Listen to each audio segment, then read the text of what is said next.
Ladies and gentlemen, welcome back to the MMA news of the week. Another interesting week in the world of MMA and UFC. A lot of trash talk, a lot of call-outs, fights being targeted and possibly made.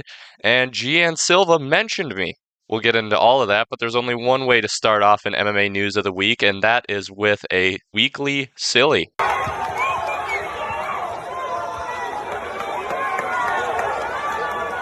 Hot sauce for everybody.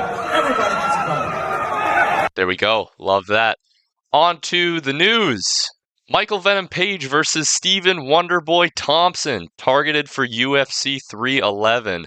Oh my gosh, I'm so excited. This better happen. This is the fight that I've been wanting to happen since MVP first got to the UFC, and I think it's the fight that all the fans have been wanting too. Both really amazing strikers, and it would make a wonderful matchup. As for who would win this fight, I gotta take Wonderboy. I mean, he's still so in shape, and he's still got it. I mean, he did get knocked out by Joaquin Buckley at 307, which was very sad.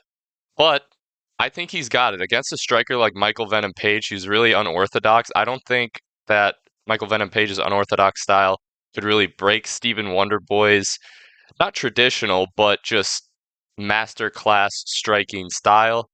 So hopefully this matchup happens. UFC 311, MVP versus Wonderboy. I got Wonderboy winning. On to the next. Colby Covington targets Jack Della Maddalena for his Octagon return in 2025. Oh, snap. We've been talking about this fight with Jack Della Maddalena. I think it makes a lot of sense. It's a high-level fight. It's a top contender fight that establishes who's the next contender for the belt. This matchup would be awesome.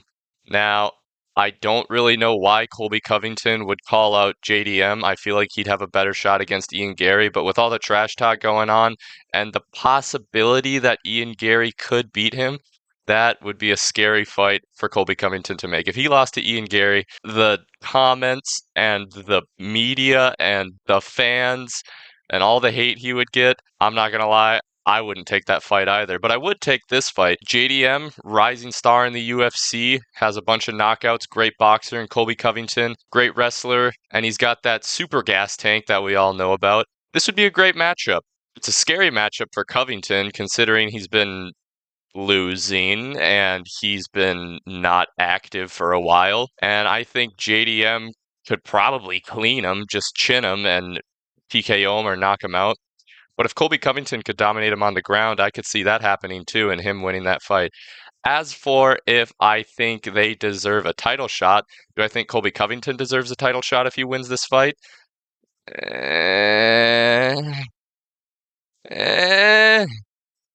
I don't know. I don't know if Colby Covington would deserve the title shot. I mean, by the time this fight would happen, I feel like there would at least be one more contender he would have to fight before he could get another title shot. But JDM, on the other hand, his resume that he's been building is so good. I honestly think that he could have had a shot for the interim title against Shavkat, or the vacant title, sorry. Either way, it would be a really fun, awesome fight that could be a co-main for a pay-per-view. I really hope this fight happens. It would be awesome. On to the next. Cory Sandhagen is calling out Sean Omalley. Let's just listen. I want to hear more about him and Sean O'Malley. Yeah, here. Oh yeah.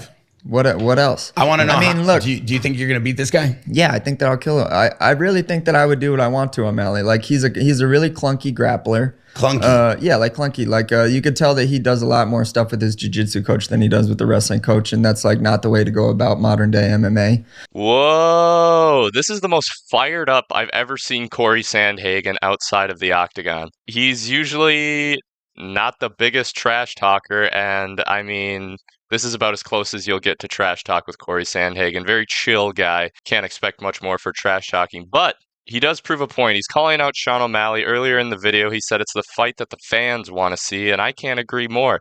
I mean, striker versus striker. What more could you ask for? I know Merab is calling out Sean O'Malley again, and Sean O'Malley's calling out Merab, and it almost seems as though Merab is ducking Umar.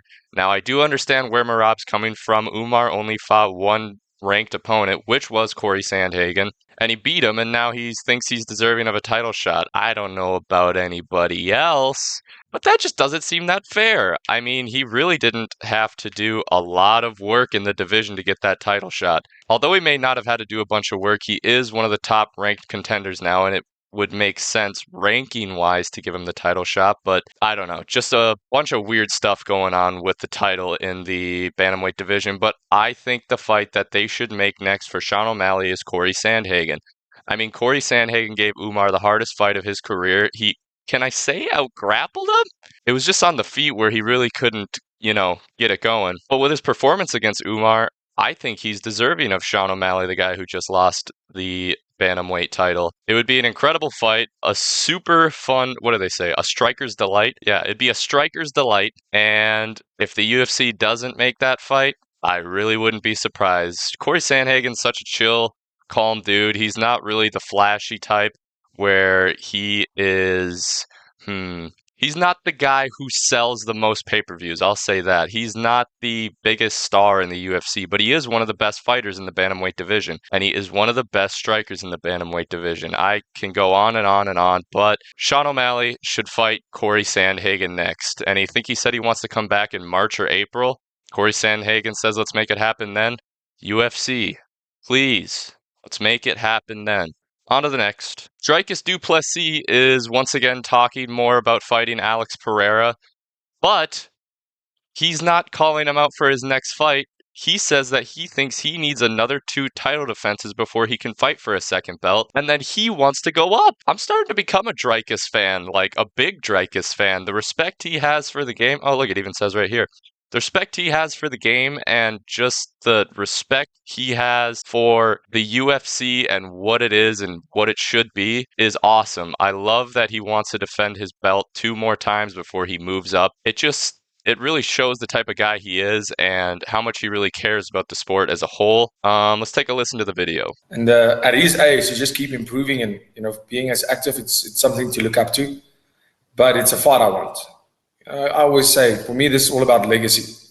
When it's all said and done, I want to be known as one of the greatest fighters to ever walk this earth. And for me to do that, I only want to fight the best guys in the world. So yeah, beating Khamzat definitely gets me in that conversation.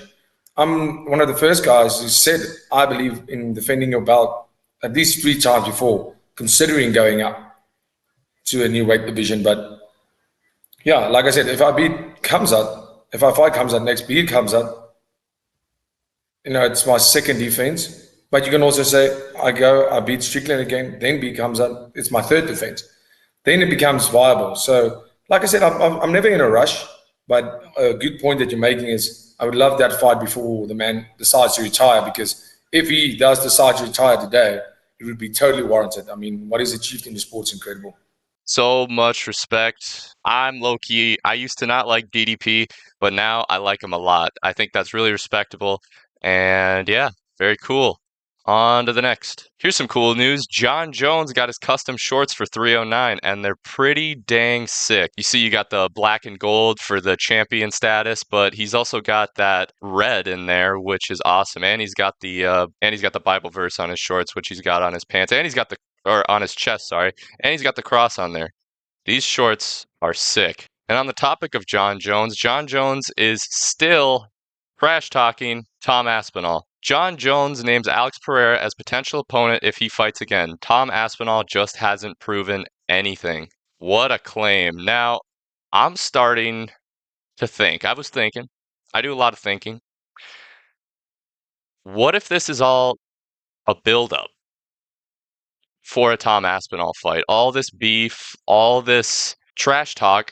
Imagine he goes into 309, he beats Stipe, he gets on the mic, and he goes, "Hey, Tom." Oh, my God!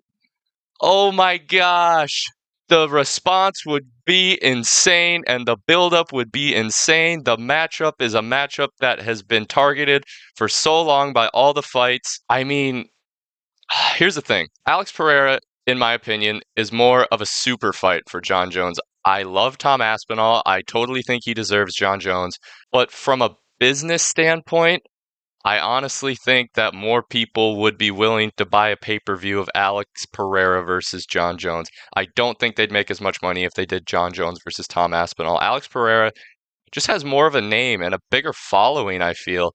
And as much as I love Tom Aspinall, this is no hate. I think that it would be wisest for Jon Jones and the UFC to make Jon Jones versus Alex Pereira. Now, will that happen?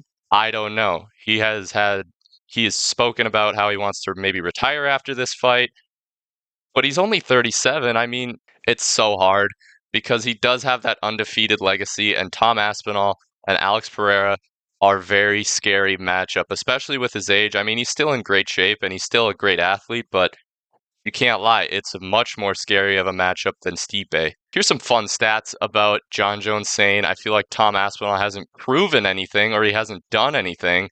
That's just not true. Jon Jones, before fighting Shogun Rua for the light heavyweight title, he had 7 fights, 6 wins, 1 loss, 4 finishes, and 0 title fight wins. Tom Aspinall, before fighting Jon Jones for the heavyweight title, 9 fights, 8 wins, 1 loss, 8 finishes, 2 title fights. I mean, sums it up right there. Tom Aspinall has proven that he is worthy of a Jon Jones fight, and he has done something. He's done a lot for the sport, and he's done a lot in the heavyweight division. Just cleaning out the division almost entirely, knocking out everybody, sparking everybody's chins. This is why I'm curious if saying he feels he hasn't done anything or hasn't proven anything. I'm just wondering if he's building up this fight even more. I mean, it would make sense. It's almost got the same build-up, or it could have the same build-up as Jon Jones versus DC. It's got that same vibe to it. Does it not? I don't know what's going to happen with Jon Jones. I'm really excited to see what he says on the mic after he probably beats Stipe, but people are kind of sleeping on Stipe at the same time. I mean, Stipe could still get it done, but if we look at the picture as a whole, I'm pretty sure we can all agree that Jon Jones is going to beat Stipe, and I am so excited for what he says on the mic afterwards. Finally, on to the news that I am most excited about. Jon Silva mentioned me. Now, did he mention me? Kinda not. He reposted a clip I made. If you follow my Couch Coach MMA Instagram, you've probably seen this video. And even if you don't follow my Couch Coach MMA Instagram, you may have seen this video if you're a Jon Silva fan. It was kind of blowing up and getting reposted. And yeah, Jon Silva reposted it. In Denver has risen to their feet.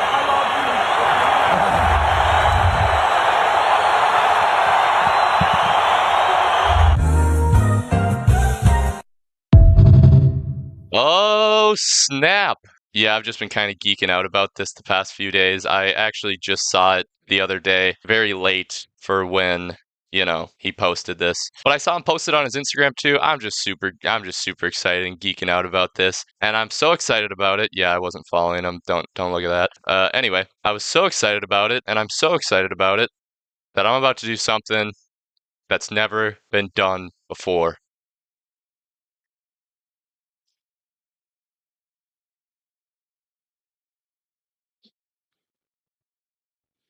Yep, that's right. I am now an unofficial fighting nerd. Self-claimed, but proud to do so. I am also now the biggest Jon Silva fan, and there's nothing anybody can say to me to take that away. Jon Silva, you're going to stop Ilia Topuria from becoming the featherweight GOAT. And Jon Silva, if you see this, I love you. All right, peace out, everyone.